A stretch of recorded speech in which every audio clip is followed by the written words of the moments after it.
ఈ సంక్రాంతికి రిలీజ్ అయిన తెలుగు సినిమాలు బ్రేక్ ఈవెన్ సాధించాయి. అలాగే బ్యానర్లను కూడా హిట్ బాటలో నడిపిస్తున్నాయి.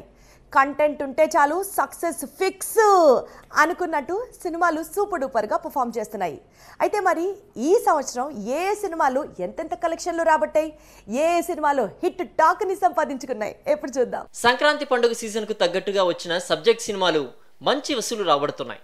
గుంటూరు కార మూవీకి హిట్ స్టేటస్ రావాలంటే ఇంకా టైం పట్టేలా ఉంది. ప్రస్తుతం ఈ మూవీ డీసెంట్ వసూలు సంపాదిస్తోంది. ఇక వెంకీ 75వ ల్యాండ్ మార్క్ మూవీ సైంధవ్ పండుగ సినిమాల్లో వెనకబడింది. హనుమాన్ మూవీ మొదట బ్రేక్ ఈవెన్ సాధించిన చిత్రంగా నిలిచింది.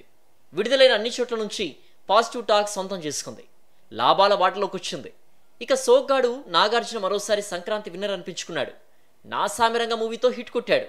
నాగార్జున నాసామిరంగా 30 కోట్ల గ్రాస్ వసూలు రాబట్టి లాభాల బాట పట్టింది. తెర మీద వింటేజ్ నాగార్జున కనిపించాడంటూ అక్కినేని అభిమానులు పండగ చేసుకుంటున్నారు. కంటెంట్ ప్రేక్షకులకు కనెక్ట్ అవడంతో ఈ విజయం సాధ్యమైంది.